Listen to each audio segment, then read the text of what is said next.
Ya, jadi Bu, saya sudah mengucapkan terima kasih. Karena apa? Ibu memberitahu masalah di dalam internal TNI. Saya tidak tahu untuk kasus ini. Karena saya nggak pernah dilapori. Saya sejak masuk di sini, akhir November, sampai dengan ibu itu bicara di media, saya nggak pernah tahu, nggak pernah dilapori. Ya itulah kami, masih penuh dengan masalah. Panglima TNI didampingi jajaran tim hukum TNI menerima ibu kandung almarhum Sersan I Marktian Bayu Pratama, prajurit Kopassus yang diduga meninggal akibat tindakan kekerasan oleh seniornya saat bertugas di Timika, Papua.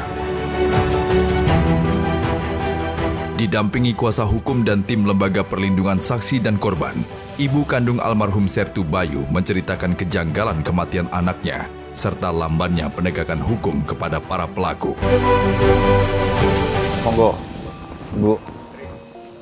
Saya kesini untuk keadilan untuk anak saya. Anak saya berangkat ke Papua ditugaskan itu 29 Juni sampai di Papua. Itu baik-baik saja, nggak ada masalah. Tanggal 17 Juli saya ditelepon sama anak saya pagi itu.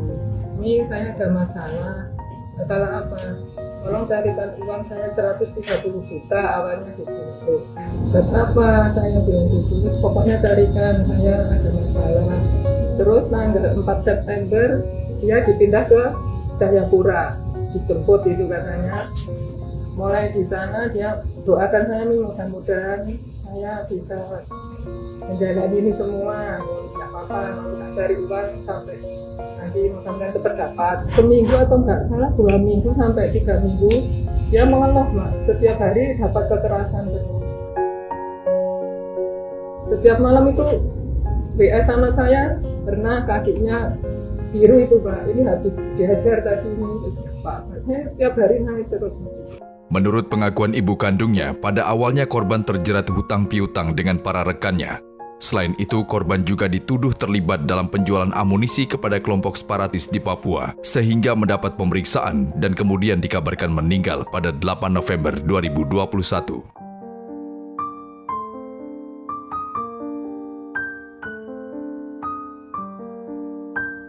Tanggal 6 November Bayu telepon ke saya. Tak kasih tahu Bayu sudah selesai semua. Tolong nanti setelah ini nggak usah diulangi lagi. Terus tanggal 8 November saya dikabari meninggal ini, Mas. Saya kan kaget dan dikabarinya karena anak saya sakit katanya. Tanggal 9-nya jenazah anak saya kan dikirim, Mas, jam 1 siang. Yang perwakilan dari Papua itu Pak Tommy sama ya, mereka yang menjelaskan ke saya kalau anak saya ini tadi malam Bu interogasi terus dihajar sampai lemes itu akhirnya meninggal gitu. Terus itu interogasi atas perintah siapa? Saya bilang gitu. Nggak ada yang merintah kok Bu. Bener Pak, nggak ada perintah, saya bilang gitu. Atau memang disengaja Pak, saya malah bilang gitu Pak. Dan sebelum antara bulan sebelum-sebelumnya ini kan di sana banyak perwira juga, Pak. Kok semua melakukan pembiaran gitu loh, Pak. Ya, jadi Bu, saya sudah mengucapkan terima kasih. Karena apa? Ibu memberitahu masalah di dalam internal TNI. Saya tidak tahu untuk kasus ini. Karena saya nggak pernah dilapori. Saya sejak masuk di sini, akhir November, sampai dengan ibu itu bicara di media, saya nggak pernah tahu, nggak pernah dilapori. Ya itulah kami, masih penuh dengan masalah. Ada ini kasus berat Pak ya?